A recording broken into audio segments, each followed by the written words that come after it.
here on the Mentour Pilot channel. As always, I hope you're doing absolutely fantastic. So, first of all, I'd like to start with apologizing for not doing my standard live yesterday on Sunday.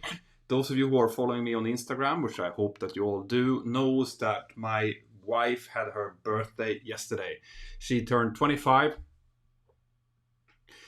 Anyway, and because of that, I didn't want to leave her during the evening to go and do a live stream. So I hope that that's okay with all of you. But I'm here now instead, and I want to start with, you see it, Mentour Aviation app is sending me messages. Look at that. I want to start by thanking my patrons. I do that normally at the end of my live streams. I wanted to start it off with it now because it is it's something that's so dear to my heart.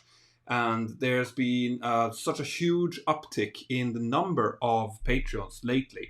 So I wanted to say a huge thank you to you all, because what this has enabled me to do, I actually passed the magical 500 Patreons mark yesterday.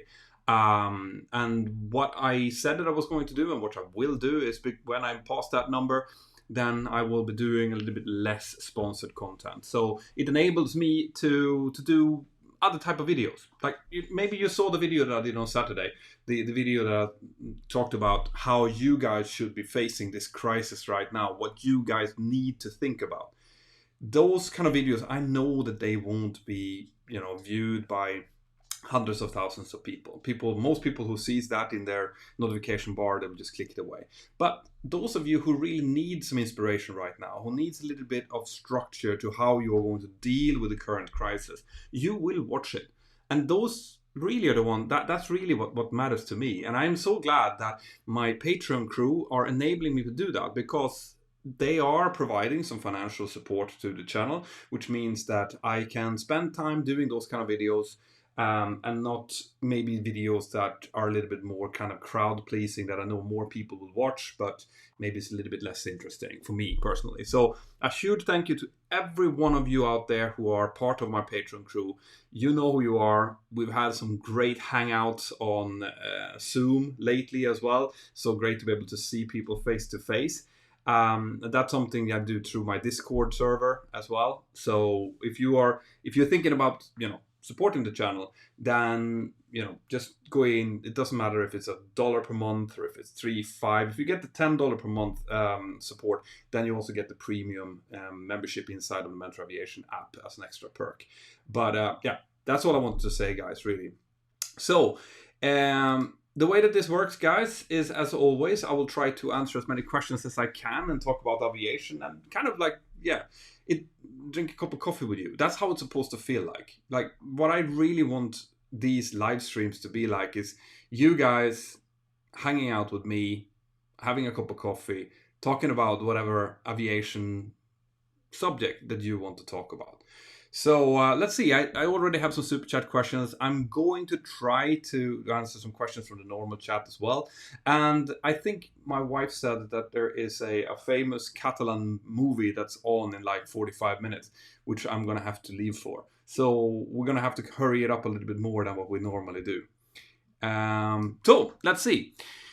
Jack Hans is the first one on the super chat. If you could go back in time, which airline would you love to fly for as a captain? Right. So there are a few different choices there. Like I think that one of the most iconic airlines to fly for throughout time would undoubtedly be Pan Am. So Pan American. I would love to have been, flying for Pan Am during the heyday of aviation. Seeing what they saw, they were kind of viewed as the ambassadors of the world. Like they were traveling around, having long layovers, seeing the world. It was just the kind of lifestyle I think most people think about when they want to become a pilot. But it's unfortunately not always the lifestyle that we actually get. So Pan Am would be. Otherwise, British Airways flying the Concorde would be insanely awesome as well. And yeah, it's weird. Normally, I'm moving around my graphics here a little bit because normally it fits in, but for some reason it must have been some kind of upgrade to Ecamm, which I'm using, makes it doesn't want to fit. Anyway, we'll leave it like that. Let's see. That looks better. Cool. So that's it. Pan Am, British Airways, potentially during the heyday. That would have been cool. Otherwise, now I am just perfectly happy with flying for my own airline because it enables me to have the kind of lifestyle that I want to do, which means that I'm home a lot with my lovely family, which I've really, really enjoyed actually during this lockdown. So very, very cool. Velocity. Hi, Mentor. Hope you're well. Thank you. I am. I've got 2 questions, if that's okay. 1, when would you use the rudder trim? And 2, what is the role of a base captain? All right. So the rudder trim is typically used only really if you have asymmetric thrust. So that means in case of an engine failure, or if you're flying with reduced thrust on one engine, for example, in case of an engine overheat or vibrations or something that have forced you to reduce thrust on one engine. In that case, you're going to have asymmetric thrust, which means the aircraft is going to want to pull more from the engine that has more thrust than the other.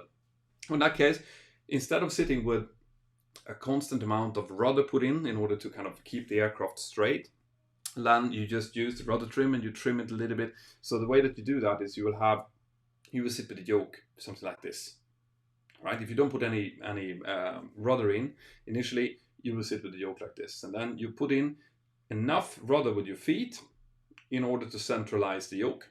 When the yoke is centralized like this, then you know that you have the correct amount of trim. Then you just need to trim until that those forces disappear on your foot, basically. That's the way you do it.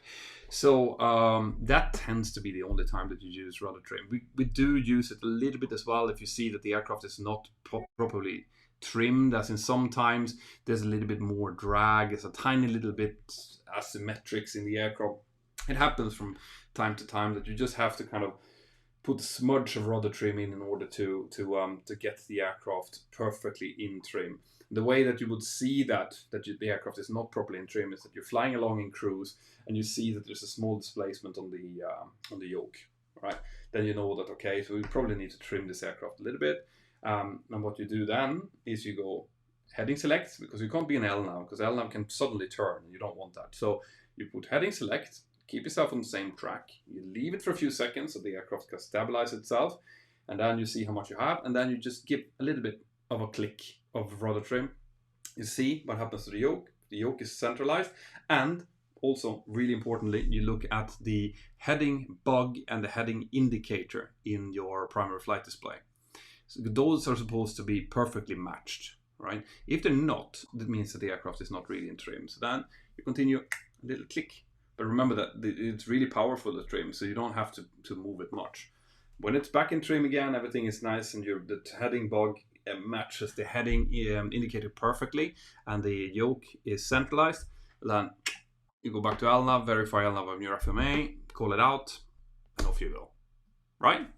So that's number 1. The second question is what a base captain do. So a base captain is basically, no pun intended, the boss on the local base, right? So on top of everyone, you have the chief pilot, right? But the chief pilot cannot see and do everything. So he basically deputizes out his or her duties down to local, either regional base captains, if it's a really big company, and then under those, they are the base captains, and the base captains are responsible to keep track of what's going on the base and to interact with the airport, for example, that they're working with, and they then answer up towards management for what's going on, like on-time performance, any local issues at the base, maybe base investigation in case something has happened, there's been a technical failure of some sort, then he or she is the one that kind of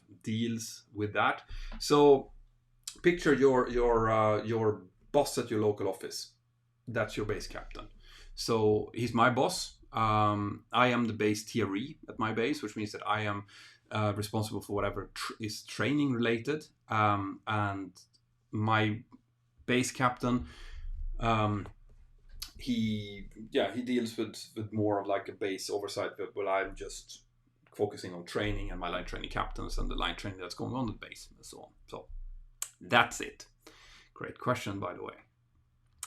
Right, so Ausbing, thank you for your support, very much appreciated.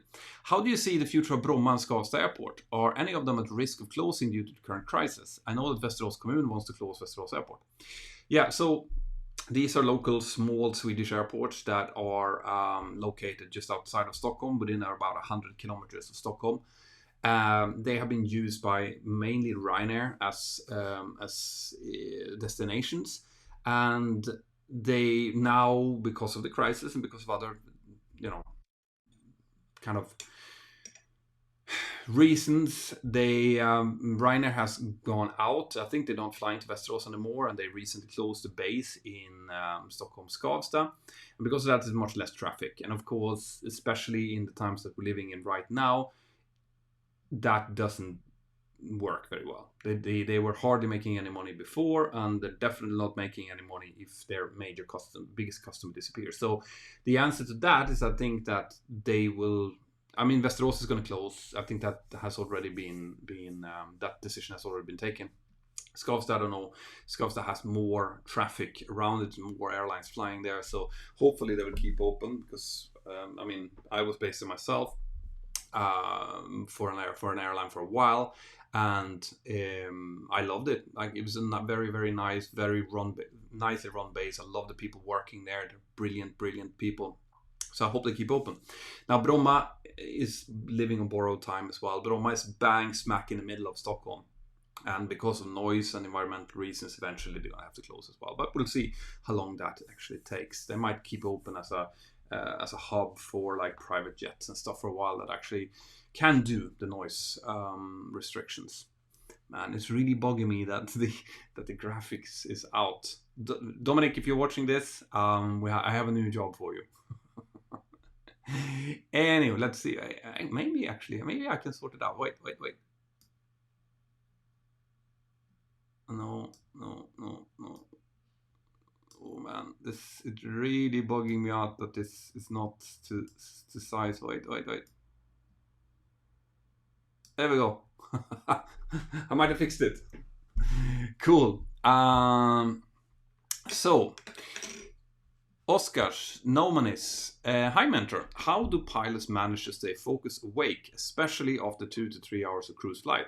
Any tips on attention, focus, energy levels? Yeah, you need to keep your arousal levels up. It means that you need to keep yourself working. Okay, so if you're just sitting and staring out the window for 2-3 hours, then it's going to be hard to kind of get yourself up to the arousal level that's needed in order to be at peak performance. But if you keep working, as in, there's paperwork to be done, discussing routings, maybe take a manual up and read something and try to prepare for your next coming simulator session or whatever it might be, then it will be much easier. So what we typically do is, because we're not sitting there reading the manuals all the time, is that we keep talking to each other. We have discussions, we talk about whatever it might be operational, might not be operational, but up in the cruise you can keep a nice long conversation going, and you keep yourself awake like that. And I mean, 2 to 3 hours shouldn't be a problem. The problem starts when you start to have longer than 3 hours, maybe 4-hour flights. Then it can become a bit of an issue. So yeah, I hope that makes sense. I mean, everyone have their own kind of techniques for how to stay as alert as possible, but I'd say that, just general common sense techniques kind of works. Valerio Viscarano, I haven't seen you here for a while. Great. Difference between cold and dark and turnaround. Okay, so cold and dark setup, it's what we do when we get to the aircraft at the first flight of the day. So the previous crew that flew that aircraft completely shut it down. It meant, for example, turning off the IRSs and letting them. IRSs is the inertial reference system, the laser gyros that we can use to navigate. That takes a long while to actually align. So if we do a normal turnaround, we probably would even leave it alone. But you can do a quick realign if you need to. But a full realign takes a good 10 minutes, 10-15 minutes to do. So when we get into cold and dark cockpit, there's more things to do. It's a safety inspection first. You check everything in the cockpit. You check for a safety point of view. You put the battery on. You check the electrical hydraulic pumps to be off. Landing gear down. You have 3 greens down and 3 greens up to check that they work. And then you start feeding it electrical power, and you do fire tests, and you do basically all of the of the initial safety things. Now most of them, they only need to be done once per day. So that's the biggest difference. The kind of turnaround things which we need to do, setting up the FMC, for example, preparing nav aids, all of that you do on each departure. However, these initial bits, when it comes to, for example, setting up the IRSs and things, you only do that on the first flight of the day per each crew. Now, if you guys are interested in seeing and hearing me explain all of the different steps that we have in the setup, then in the Mentour Aviation app, I have a collection called Full Setup of a Boeing 737 that you can buy. I think it's like $5 or something like that, and it goes through 3 or even 4, I think, 360 videos. You can get that for $5, or you can pay the $20 and get all of the collections together. That's 2 hours of instruction, and yeah. So this is how it looks. You can kind of scroll around to see what each of us are doing. I will be explaining each step that we do, and of course, if you have one of these Google Cardboard headsets, you can sit together with me in the cockpit and listen to me when I'm explaining all of these things. So it's I did this a few years back. I know that a lot of people have been using them for their type ratings. They're not completely 100% up to date, obviously, because, like I said, I did it a few years ago, but it gives a really good insight into exactly how it's being done. All right. So, the fact that you can look around means that you can see both what I am doing and what my first officer is doing at the same time, and you can see us kind of, interacting with each other, how we do an instrument cross-check, for example, and how we do performance together. All of that is explained. So I highly recommend you to go in and check that out if you're interested in a full setup. Mentour Aviation app is one of the collections. It's one of the very few things that actually cost money inside of that app, because the app in itself is completely free. So Ryan Russell, why is parking brake released after check? Why is parking brake released after the chucks is in place? Chocks.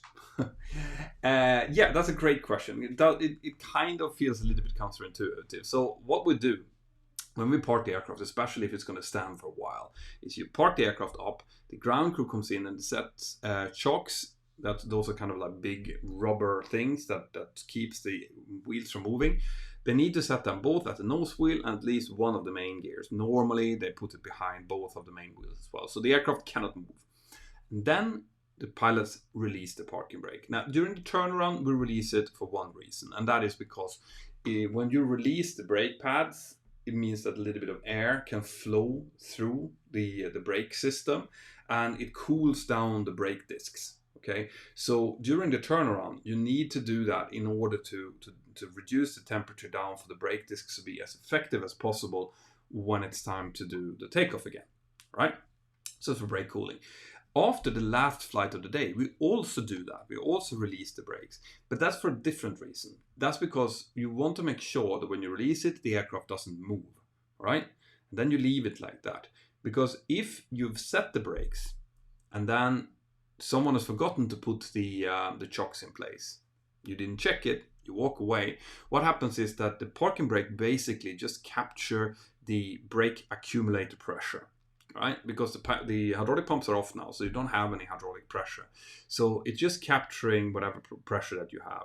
But overnight, over several hours, that brake pressure disappears. It just seeps out, right? And eventually, the parking brake is released anyway. So if you've set the parking brake and they haven't put the chocks in place, and there's a little bit of inclination, then what will happen is that you will come up in the morning after, and you won't find your aircraft, because the aircraft would have rolled back and disappeared into the neighbor's hangar or something like that. And that's a very, very expensive mistake to make. Much better to release the parking brake, realizing that it's starting to move, set the parking brake, and then get the chocks in place.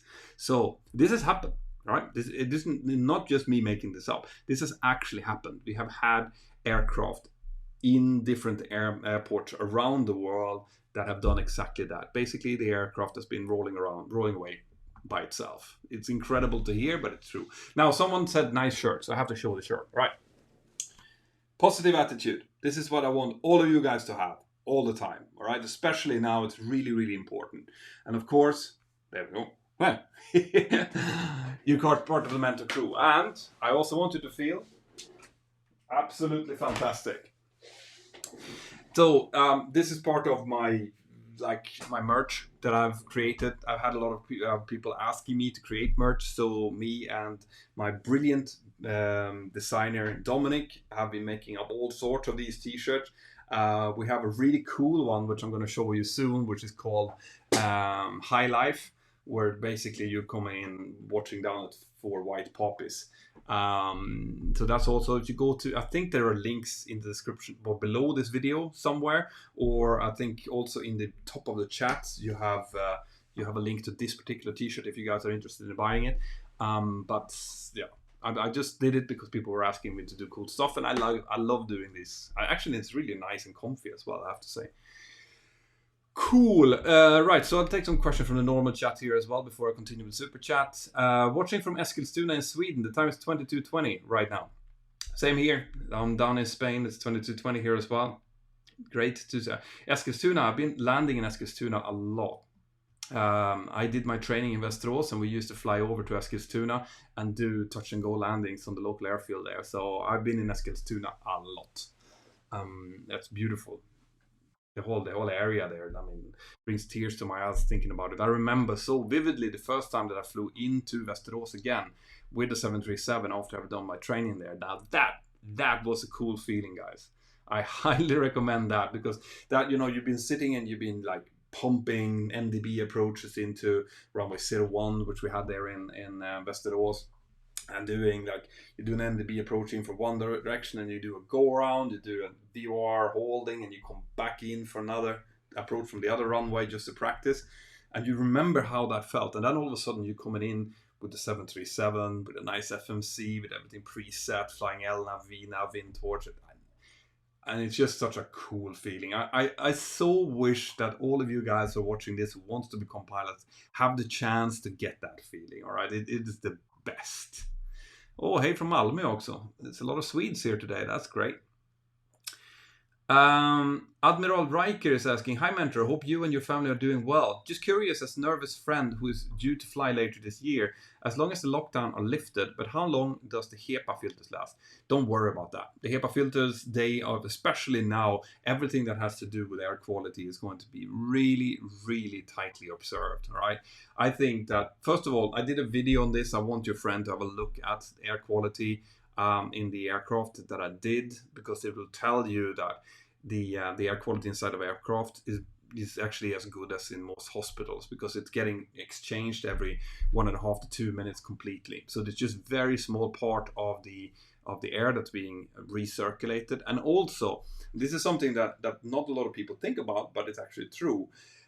If we didn't have the recirculation fans, okay, the way that the air conditioning works is that you have these sidewall risers. They put in air from the top and push it down. Now, this is very important, because if you are sitting close to someone who has some kind of infectious disease, what you really want is to have air coming from the top, pushing it down, because you don't want it to hit you, you want it to disappear down. Now, don't worry about things like it's sticking to surface and stuff like that. Very, very few people actually do get infected that way. At least that's what the professionals are telling us now. It's the air, all right? So because they're coming down and being sucked out through the floor level, through the sort of recirculation fans, you have kind of like a circular motion with the air moving down and then out into HEPA filters, and part of it's coming back, but most of the thing that's coming back is actually fresh air. Now, what was suggested, and what EASA actually did suggest for a while, was, okay, because of this, because of the whole COVID thing, we want you to switch off the recirculation fans. All right. Now, the problem is, what happens then is that instead of having that nice circular motion, the air now comes in from the top the same way. Obviously, it comes in from the same place, but it's not being sucked out from the bottom. It's being sucked towards the back, where the outflow valve is. So instead of having that nice circular motion, you now have a movement of the air towards the back where it gets sucked down. So it comes in and it goes back. And that is not good, because that is actually stopping that downward motion, and it's not really doing anything else. You just catch whatever one someone who had in the front have in the back. All right. So he also actually switched position on that. Is that after consulting Boeing explained this to them, we actually are supposed to have the recirculation fan switches on again, because it helps.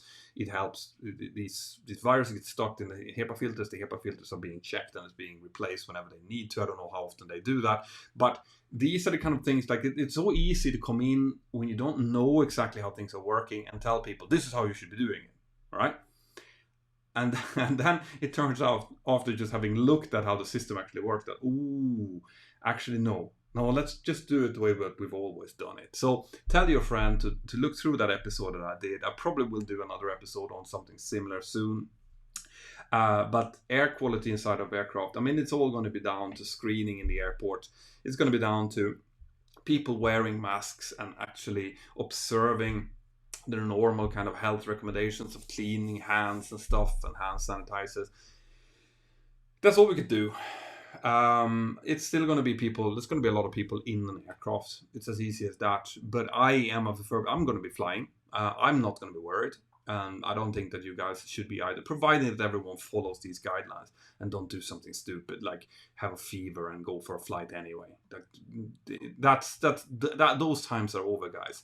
If you are sick now, if you feel any kind of symptom that could be COVID, you stay home. You don't go flying.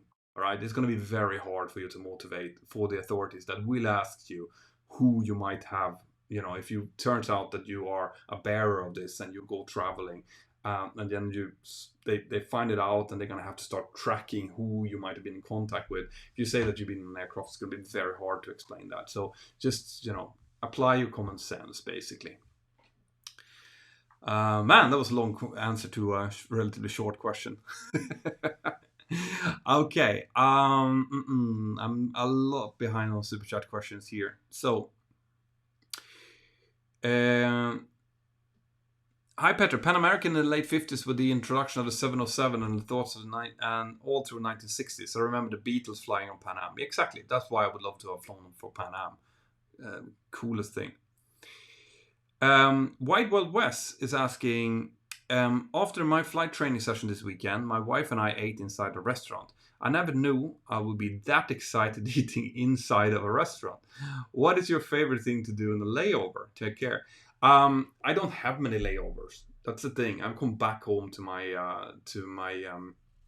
family almost every night. But when I do simulator sessions, then I stay out. I stay in the hotels. And to be honest, I tend to just, it sounds sad, but I sit and I plan like new YouTube videos, and I do live streams if I have a good internet connection. But what I really like to do is just hang out with people, maybe take a beer or something in the bar, together with some friends that I haven't seen for a while, and just chill, which is great. If they have a good gym, that's good as well. But those are the kind of things that I do. That's normally because I don't do layovers in like cool cities like Los Angeles or New York or something. If I was there, I would probably try to go and see the local sites a bit, maybe get some of the crew to follow. That would be really, really cool. But unfortunately, that's not the type of job that I have, so I can't do that. That tax pony. Hello, Peter. Do you see Europe slowly open up as positive sign for both your person and your industry? Yeah, I do. And I see all types of signs now, guys. Like there are, if you know the industry, you also know, like where there was pitch black a few weeks back, it is now a bit gray, as in you can see this beginning of the sunrise. I think that this year, 2020, is not going to be good at all. There's going to be some huge losses shown by everyone. There's going to be a lot of airlines that's going to be rescued by different government interventions, and there are going to be some strong players that are just going to be pushing onwards. But yes, I am seeing positive signs. I do think that the industry will be back, providing that there's not a relapse. But then again, I don't like this has taken such a huge toll that I don't think that a relapse will be allowed. I think that they will crack down on any kind of clusters. If they see a part of a city where there's starting to be like a rise of COVID, they're just going to crap down that. It's in order to keep the country from being locked down. So no matter what happens, I don't think that we will see another huge lockdown. I really hope not. And I think that the industry will start to kind of sputter to life. And in some cases, there actually been, like in China, for example, there has been some really positive signs lately. The domestic market is starting to move, and also people, they're really tired of this. They really want to go out and do stuff and live their real life again and get their life back. So, I guess the short answer is yeah. I do think that we'll be back, and I think that it will go quicker than the nightmare scenarios that I talked about in my video 2 weeks ago. William Henwood, you mentioned you have Explain 11, right? Do you have the free SIBO 737, and will you teach your kid the ropes? I have still not downloaded the SIBO. I just haven't.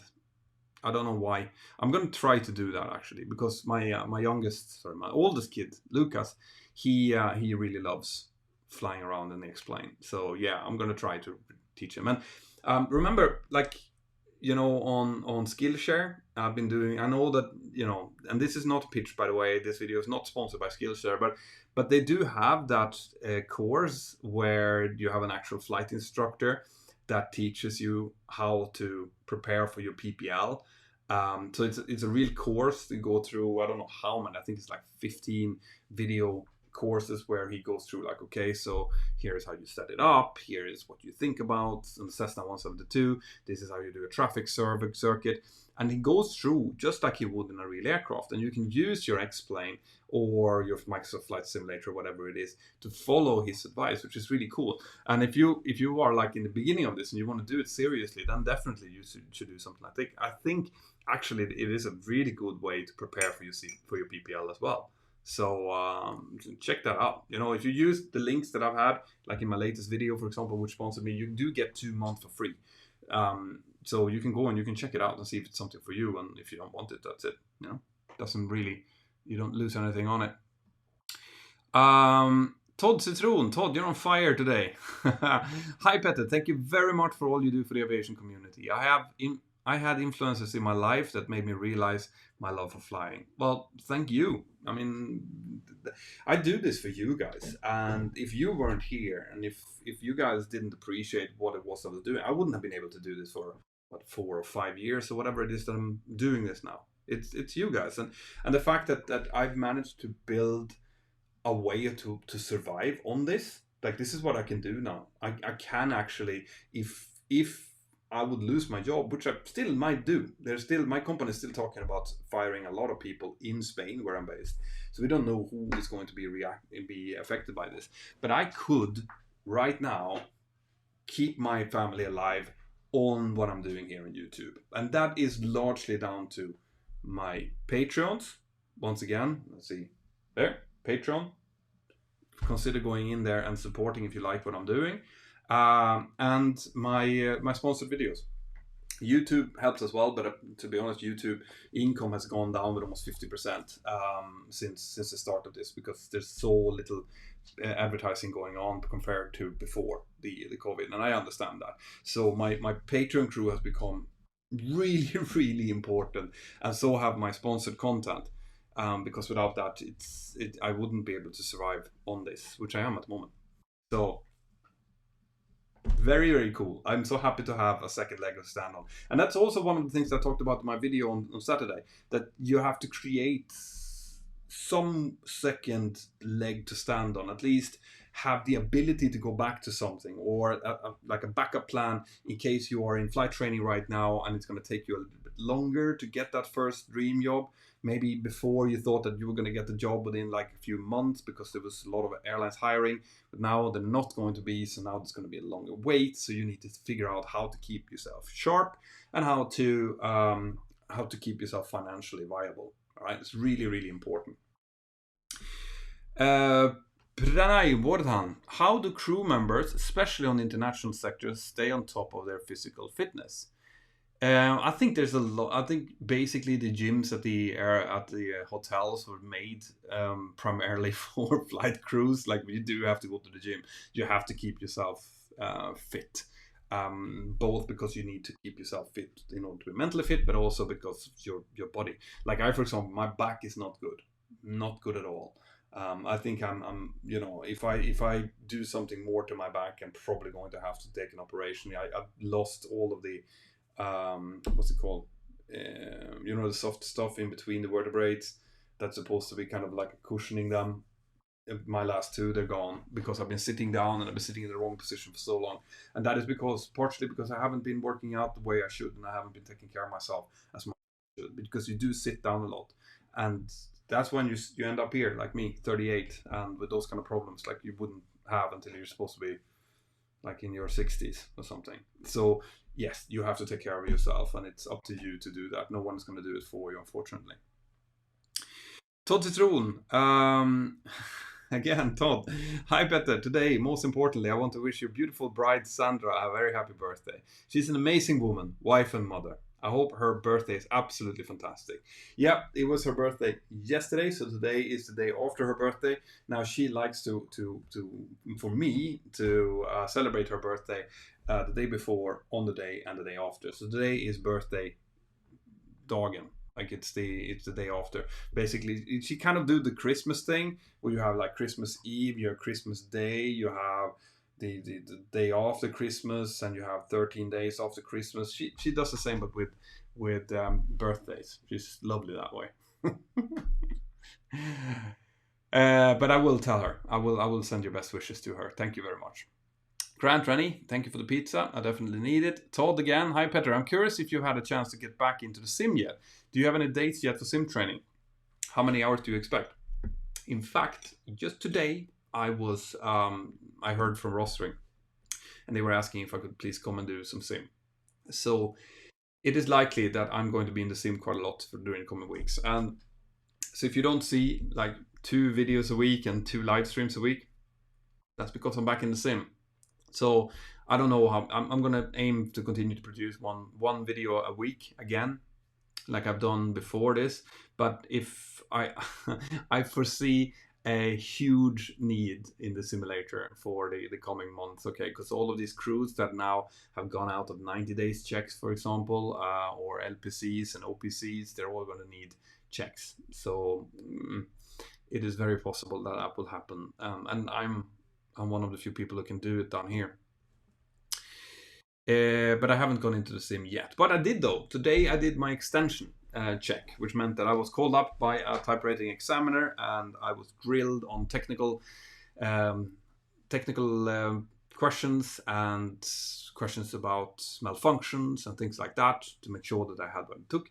And I did, believe it or not. And that meant that my OPC has now been legally extended for 4 months, which means that before September, I have to get back into the sim again. But it was good. To be perfectly honest, I was just happy to have someone to talk to another pilot in the company. It was really, really good. So I really enjoyed being grilled. Actually, I'm thinking about something I would really like to do with you guys. Is I would like to do like a quiz night here on YouTube. I'm thinking about doing using a app called Mentimeter. I don't know if you've tried that, but basically it's an app where I can fire out questions to you, and you guys get like a multiple choice, and you can answer it, and becomes like a game where the one who gets the right answer the quickest gets the most points, and then we can kind of summarize it towards the end, do maybe a little bit of technical questions or just questions about aircraft in general. And you guys, if you have that up, if you have Mentimeter, it means that I will download the software to send the quizzes out. The only thing you need to do is just put in a number for the quiz, and then you'll be able to participate. Would that be something that would be cool? Would you guys be interested in that? In that case, then just tell me yes in the chat. Oh, I guess I disappeared there for a while. And no, this time it was not aliens. All right, they're not outside. Now I have to look over my shoulder all the time to make sure they're not outside. Okay, cool. I'm going to continue to answer questions here. So, Scott P, good day. If you need a twin engine rating for a twin engine, do you need any other rating for a 3 or 4 engine aircraft? No, you have a multi-engine rating. So you have either a single engine or multi-engine. Multi-engine covers also 3 and 4, but you need a type rating obviously for those aircraft. Okay, guys, so that looks like you guys think that that will be fun. I'm gonna try that actually. Sven Abborre. Sven Abborre thinks I'm king. That's great. Jake Schroeder, what region has the best scenery from the cockpit? I don't think I've seen the best scenery, but there are some really beautiful places. Like I love flying in over the Alps. Um, One of the coolest places I've flown into actually is Vigo in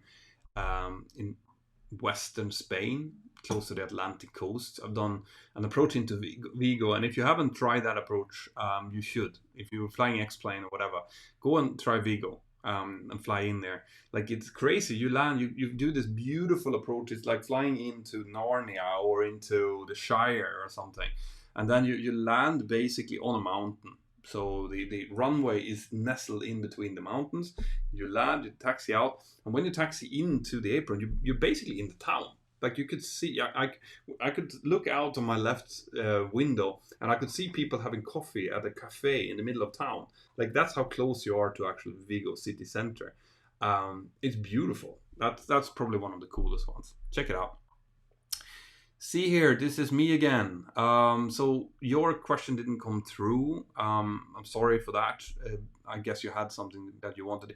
If you go in, you get the Mentour Aviation app, and you go to settings in the app. There is a submit feedback function. Use that. Just write super chat in the. It will send an email basically. So just write that it's a super chat and a question. I'll try to answer it for you. So, Todd Citron, hi Petra, I can't wait for my in-up shirt and my positive attitude shirt. Cosmo, my bitchon, really wants a patchy pillow, but I can't find it. Oh, yeah, if you go into Teespring and instead of Mentor Crew, just search for Mentour Pilot, I think, or something like that, then you'll find the patchy pillow. Sandra? I have to check to make sure that I don't miss the beginning of that movie because she's gonna hang me there. So, and by the way, Todd, enjoy those T-shirts. Thomas Albert, hey, can you get Stevie One Kniv on your live chat? Yes, he's on the way. Right now, he's doing some kind of cross-country drive in the US. But when he is back from that, he's promised to get onto the channel. Yes, Stevie is going to be on. Steve Dowler, hi Mentor. Have you flown into Iceland? Was it easy or rough? I want to go there once the lockdown is lifted. Cheers. I haven't. I've flown over Iceland. We almost had to land in Iceland to refuel, but we had enough fuel to go. That's when I did the delivery flight.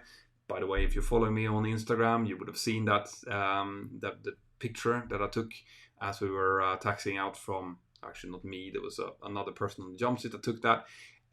We were taxiing out from Boeing Field in Seattle, and then we flew over Seattle, Canada, Greenland, Iceland, and then down to Dublin.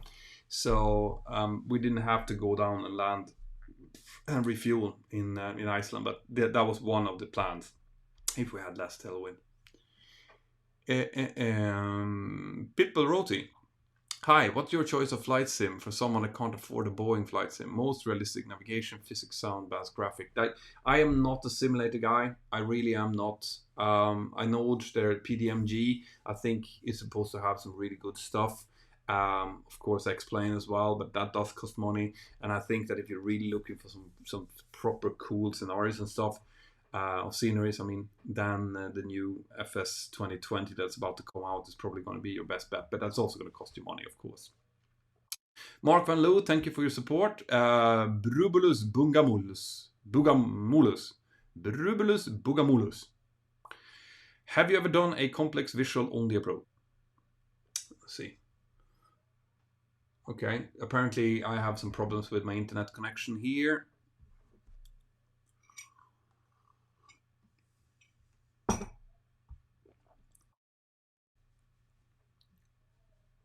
All right, guys. So looks like my internet's about to give up as well. It's probably a sign for me that I have to go and watch that video together with my wife.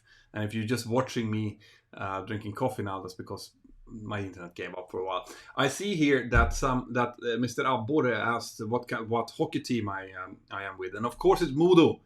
There is no other hockey team. Mo Domsjö. Alltid. Don't get me talking started on Moodle. I mean, if you're from Örnsköldsvik, which I am, then that's really the only way to go. So,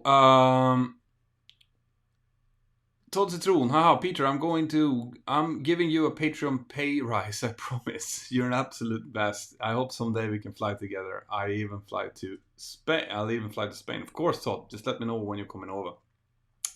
Brian Blazer, did the authorities ever conclusively determine the cause of 737 rollovers during approach? I think there were 4 of them and happened on the late 90s or 2000s. One pilot was able to correct the situation. If you mean the rudder, like there was a rudder hardover problem that was sorted. That there's a system that has been implemented in order to make sure that the rudder hardover, which is where a rudder suddenly just gives full inclination, happen. I'm not exactly sure which incidents you're talking about, so I can't really say anything about that, unfortunately. Max Witt, to you who asked about flight sims, join the Patreon Discord. We're a whole bunch of sim enthusiasts there. There you go. One of the many reasons to become a Patreon is that you will get access, every one of you, no matter what level you join Patreon in, are going to get access to my Discord server. And you will not only get access to me there, where I do hangouts on Zoom and stuff, you also get the, hang out with all of the other patrons. And like Max is saying, there's loads of really enthusiastic, positive people in there who basically they're there because they support my channel, but they do that because they love aviation, and because of that, it's really cool to just hang out with them and ask questions about them. And they have a sim forum where they're talking about, which sims to work, to use, and how. And they'll definitely help you if you need any help with it. So, that's just another perk. Which is, by the way, what you get in the Mentour Aviation app as well. A bigger forum, but it's more kind of tight, the Patreon forum on Discord. Cool. GP, hello Petter, love your channel and your lives. Well, thank you. I love being here. You can see it on me. Like I live for these live streams. I could have skipped the one that I had planned yesterday, but no, absolutely not. Todd sits on Todd, man, you are on fire. Hi Petter, if your family ever come to Southern California, I'm volunteering to be your personal tour guide. I grew up at Bel Air, Beverly Hills area, and went to university in Malibu. Well, that does sound like something that I might do. In fact, I want to do a tour of the States anyway. I have friends, people I consider friends, who live in Florida. Love to come down and see them. I love going to California. I've been to San Diego a couple of times. Los Angeles, I've been driving through, but when you don't know Los Angeles, it's kind of hard to get around to know what to look for. It's a very big area, as you know. I'd love to take my kids to Six Flags and go to Las Vegas as well. Hoover Dam, do all of that good bit. And the one thing that I haven't done that I would love to do is go up towards San Francisco, because I've never seen San Francisco. I haven't been in Silicon Valley. And given that I'm creating virtual reality apps and things like that, it would be really cool to be in the Bay Area and see how that looks as well. So there's loads of things that I would love to do. Todd, as always, I thought the BOAC VC10, the BOAC, the British Overseas Aero Company, VC10, were beautiful airplanes. They were. The Vickers Viscount, no? I think the Aero F flew them too. Have you been on one? You're probably too young. Yeah, I was too young to have actually been on an operational one. But there is a really nice museum in Duxford, which is just north of Stansted, if you're around there. And they do have one of those Vickers Viscounts, I think, standing there. That you go into, and you can visit the cockpit and see how it looked in the passenger cabin and stuff. They also have Concords there, and they have like an SR-71. It's a really nice. If you're around that area and you're bored, let's say you're going for a flight from Stansted, and you get there the day before or whatever, then I highly recommend you to go up and check out Duxford. It's really cool. Okay. Hi Petter, don't miss movie night with Sandra. May be able to buy back my first airplane, a 1947 Cessna 120. Really? Like your first airplane, you'll be able to buy that back? Well, in that case, best of luck, man. Love to get some pictures of it. Erik over Thomas, why is flying over the poles a challenge? It's not really. Flying over the poles is not a challenge. It is a challenge for navigational systems if they're not updated for it. Like the 737, for example, you need a special kit to fly higher up than I think 89 degree. No, it's 87 degrees or something. And the problem obviously becomes that your true north and your magnetic north start to deviate quite badly. And when you fly over it, if you're flying south, like north, that's, of course, as soon as you pass over the pole, you're now flying south. And that might confuse the autopilot unless you have the aircraft properly set up for this, a program for it. So the 737 in its normal use case is not set up to do that. But it can be, obviously, and 777s, long haul aircraft, fly over the poles all the time. So flying over the poles, except for maybe the lack of alternates, it's not an issue. Todd again. Hi Petra. One of the 737 hardover rudder accidents was United Airlines 737 in Colorado Springs while on approach. All right, I'm gonna have to have a look into that because I know that it has happened. I also know that we have like the force. What's it called now? The field force monitoring system, I think it's called. That is supposed to check whether if you have a tendency that could result in a hardover and actually stop it from happening. It is supposed to be virtually impossible for that to happen now. So Boeing did a good job with sorting that out. Kuroshu Jalai, hi. For the next stream, could you get Pilot Bambi? Now this is interesting. I'm in contact with Pilot Bambi actually. She contacted me because she has a YouTube channel and it's about aviation and to exchange ideas and stuff. She's doing a fantastic job. I hope you guys have checked her out. Like, for being a YouTuber, it's really, really impressive. And yes, I am going to ask her to be on a live stream. What would you like to ask her? Like, she is doing a different type of piloting. She's more into like the rescue, like the Air Corps kind of side. She's done a lot of flights down in South Africa, as far as I've understood it. So yeah, sure, no problem whatsoever. I love having like determined young female aviators on here. It's really, really empowering for people to see, and it's great, and they give off great energy. So absolutely. Todd Citron, this is probably the last super chat here for the evening, guys. You also need to go to Lake Tahoe in California and Nevada. Absolutely beautiful. Airport is KTVL. Yeah, I actually had a friend who had a house in Lake Tahoe, but he sold it, unfortunately, to a Swedish friend. It was beautiful. And Jake Schroeder, on your trip to the US, be sure to visit the EAA Air Venture in Wisconsin. I live an hour away and you're welcome to stay at my house. So thank you. I think I could do like the most epic road trip through the United States and just go and stay at people's houses. I think that would be like, if it weren't for the fact that I would be traveling with my family and my wife and stuff, I would probably do that, because those are the best trips. That's when you get, like the best barbecue recipes. You get to see the nicest sights. You get to talk to the coolest people. You get the real feel for the community, which is not something you get if you come and you stay in a hotel somewhere. Like, it's impossible to get. So I would love to do that. If I was 25 and I wasn't married and didn't have a family and stuff, and I had this opportunity, I would jump at it, and I would be gone for a month doing only this and doing cool YouTube all the time. But I don't think my wife would be really comfortable with living in people's houses throughout, even though the Swedish people, we just love doing those kind of things. I have no problems whatsoever to stay on someone's sofa, but I'm a bit realistic as well. Okay, do you plan to fly cargo planes? I fly whatever they ask me to fly, right? I don't care if it's cargo or passengers.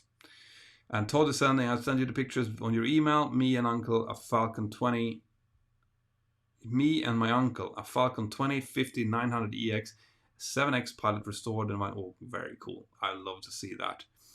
Okay, so could you re-answer my question? Yeah, I think that I had some internet trouble so I'm just going to go back and re-answer that one for Brubulus Bugamulus. Have you ever done a complex visual only approach? I have.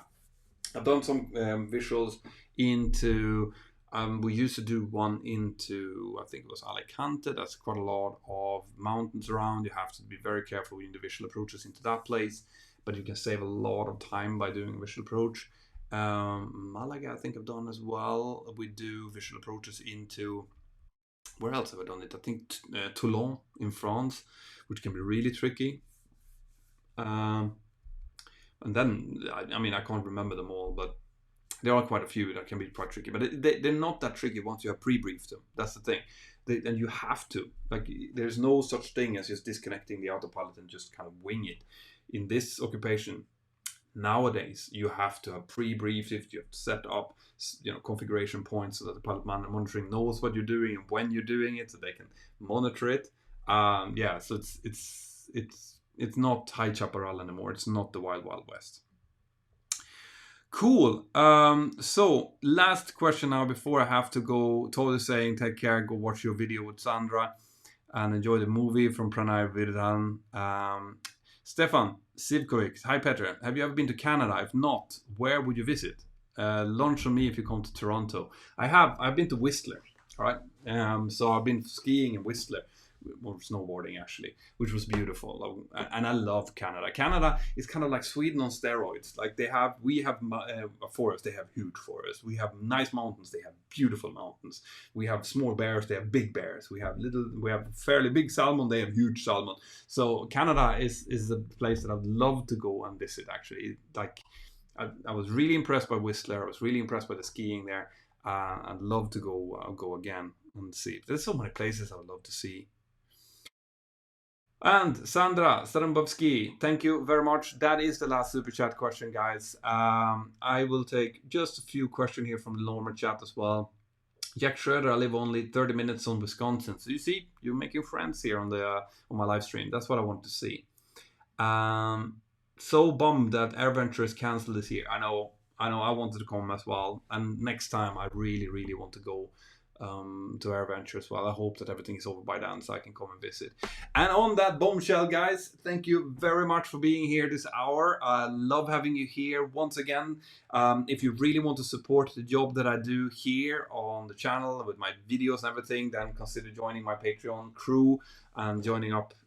By the way, if you are on my Pettit crew already and you haven't figured out how to get onto the Discord server, you need to be on a desktop or a laptop. You need to go into Patreon and you need to go onto your tier, the tier that you've chosen to support on. There will be instructions on how to join the server, and it will be very straightforward, but you can't do it from a mobile app. All right, so do that.